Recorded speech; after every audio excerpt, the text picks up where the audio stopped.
Vladimir est un être très ancien et très mystérieux. Il apparaît à travers différentes légendes de Runeterra, reliées à de nombreux autres champions à travers les âges. Au niveau lore actuel, en plus de sa biographie, il existe des histoires seules et un art vivant, disponible sur le site LoL Universe, et aussi l'histoire d'Ering Darling qui vient du livre Royaume de Runeterra. Commençons. Vladimir est né pendant la guerre des Darkin, il y a entre 1600 et 3000 ans. Personne ne sait exactement.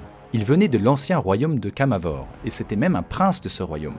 Mais il était très loin dans la ligne de succession, et quand le roi de Kamavor s'est retrouvé confronté aux Darkin sanguinaires, pour protéger sa couronne et son héritage, il leur a offert Vladimir comme otage, sans honte ni remords. Le roi devait jurer fidélité aux Darkin, sans quoi Vladimir serait exécuté. Mais il a fallu moins d'1 an pour qu'il trahisse sa promesse, peu importe le risque pour son fils, de toute façon, il avait encore plein d'autres héritiers. Au moment de cette trahison, plutôt qu'exécuter Vladimir, le Darkin a décidé de le laisser vivre et lui a même proposé de mener son armée contre le royaume de Kamavor. Au grand amusement du Darkin, Vladimir a accepté et a ramené la tête de son père, tel un chien de chasse bien obéissant. Parmi les hostes des transfigurés déchus, les mortels étaient globalement traités comme du bétail. Mais Vladimir était différent. Il se pensait au-dessus du commun des mortels et a pu s'arranger pour étudier les magies sombres utilisées par les Darkin, l'hémomancie ou la magie du sang. Cette magie permettait aux Darkin de modifier leur corps et le corps de leurs soldats, mais aussi contrôler leurs esprits. Vladimir est devenu l'équivalent du bras droit de son nouveau maître et avec le temps, il dominait ses sujets avec autant de cruauté que les Darkin eux-mêmes. Personne ne sait combien de temps cette tyrannie a duré, mais lors de la chute des Darkin et la fin de cette guerre millénaire, le maître de Vladimir n'a pas été enfermé dans une arme comme l'ont été Atrox, Rast et les autres. Non, c'est Vladimir lui-même qui l'a tué et absorbé son pouvoir, devenant essentiellement immortel.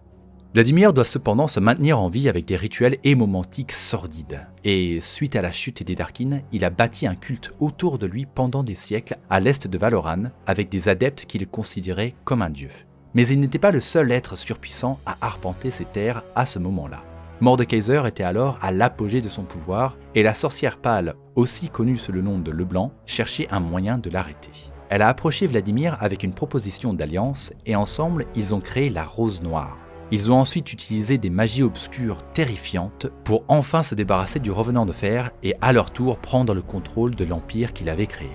Depuis, l'âme de Mordekaiser est enfermée sous le bastion immortel et de nombreux autres puissants nobles et mages ont rejoint la Rose Noire pour diriger Noxus en secret. Son alliance avec le Blanc et la Rose Noire a perduré à travers les âges, même si, contrairement à elle, Vladimir ne s'est pas toujours confiné aux ombres de l'empire, mais s'est plutôt mêlé aux aristocrates et à la noblesse. Il a par ailleurs un manoir gigantesque qu'il a fait construire sur plusieurs siècles, un patchwork d'architectures différentes dans lequel il garde ses nombreuses collections, que ce soit des œuvres d'art, des papillons ou des fleurs rares. Une de ces fleurs, la nocturnelle, viendrait notamment d'un bosquet autrefois protégé par Maokai sur les îles Bénies. Il a également fait partie de l'armée noxienne et s'est battu contre Galio dans le passé, bien qu'on ne sache ni quand ni l'issue de cette bataille. Mais cette rencontre a été immortalisée sur une peinture qui se trouve dans son manoir. Avec le temps, pour cacher son immortalité et les secrets de sa magie, il a fallu qu'il retourne à l'isolement et se fasse oublier, même s'il a continué à garder le développement de l'hémomancie dans l'Empire, notamment au sein de l'armée noxienne, mais aussi avec la création du Cercle Écarlate, une secte dédiée à cette magie sombre. Les mages de cette secte seraient les personnes responsables de la résurrection de Sion, sous les ordres de la Rose Noire, bien évidemment.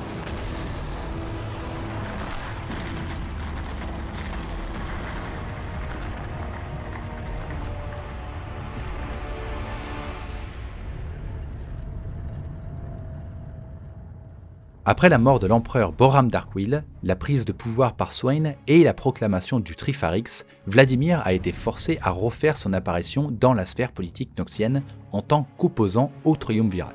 En effet, ces changements de fonctionnement politique étaient dangereux pour la Rose Noire et leur emprise sur les pouvoirs dirigeants de l'Empire. Mais cette soudaine réapparition de Vladimir a semé la suspicion chez Swain, qui a peut-être bien compris sa véritable nature. Même si le reste de la Rose Noire n'est pas forcément d'accord avec ses méthodes, leur alliance avec Vladimir perdure, et il a récemment été envoyé en expédition aux îles obscures pour récupérer des artefacts magiques pour assurer leur domination. C'est l'histoire racontée dans le livre Royaume de Runeterra, où on retrouve d'abord Fayette, une aubergiste qui vit sur une île à moins de 1 jour de bateau des îles obscures. Elle accueille les chasseurs de trésors qui osent s'aventurer là-bas, leur offre un repas chaud, un lit où dormir, mais surtout la possibilité d'utiliser un énorme coffre-fort magique pour stocker leurs trouvailles, le temps qu'ils aient fini leurs expéditions. Au moment de l'histoire, un peu moins de 30 personnes sont présentes à l'auberge, venant d'Ionia, Noxus ou Piltover. Tous des chasseurs de trésors qui ne s'entendent pas forcément très bien vu leurs origines, mais qui acceptent de mettre de côté leurs différends le temps de leur présence sur l'île. Vladimir s'est rendu sur l'île sous la couverture d'un riche aristocrate noxien, mais reste mystérieusement caché dans sa chambre. Évidemment, ce n'est pas une histoire de tranquilles vacances en bord de mer, vous pouvez vous en douter, et ce soir-là, la brume noire s'agite. Le Harrowing, ou Nuit de l'horreur, commence. Dès que la première personne aperçoit la brume noire, elle sonne l'alerte. Le protocole à suivre est bien évidemment de quitter l'île le plus rapidement possible, et Vladimir sort enfin de sa chambre. Mais au moment de partir, il y a un problème. Les bateaux ont été enchaînés, retenus par une magie obscure. Ils sont prisonniers sur l'île. Et c'est là que la panique commence. Les différents équipages s'accusent les uns les autres et commencent même à se battre entre eux. Et très rapidement, les spectres des îles obscures arrivent et c'est un véritable bain de sang. Vladimir essaye d'aider Fayette à sauver tout le monde, mais en réalité, c'est un subterfuge. Il veut simplement accéder au coffre-fort et s'emparer des trésors qui s'y trouvent. Il lui dit que pour se protéger des spectres, ils doivent utiliser les artefacts cachés dans le coffre, mais elle refuse. Vladimir change alors de tactique et se dévoile au grand jour. Il utilise sa magie du sang pour la forcer à ouvrir le coffre et s'empare de tout ce que se trouve à l'intérieur. Les chasseurs encore en vie comprennent que c'est également lui qui a enchaîné leur bateau avec sa magie et l'un d'entre eux se sacrifie pour invoquer l'esprit de la vengeance, Kalista. Kalista fait alors son apparition, au milieu du chaos, et s'ensuit un affrontement épique entre elle et Vladimir. Vladimir doit utiliser tous les artefacts à sa disposition pour repousser Kalista, mais elle garde l'avantage sur lui. Enfin, Vladimir se résout à utiliser l'arme magique la plus puissante du coffre, une cloche venant de Elia, reliée au monde spirituel. Au moment de la faire sonner, une déflagration magique secoue l'île. L'auberge s'effondre et tous les spectres présents se font repousser. Au final, seuls Fayette et Vladimir restent en vie et ils acceptent de ne pas s'entretuer pendant leur évacuation des lieux. Mais Vladimir rentre à Noxus les mains vides. Dernière petite information sur Vladimir que je trouve plutôt amusante. Viego l'appelle son oncle. Hello, uncle.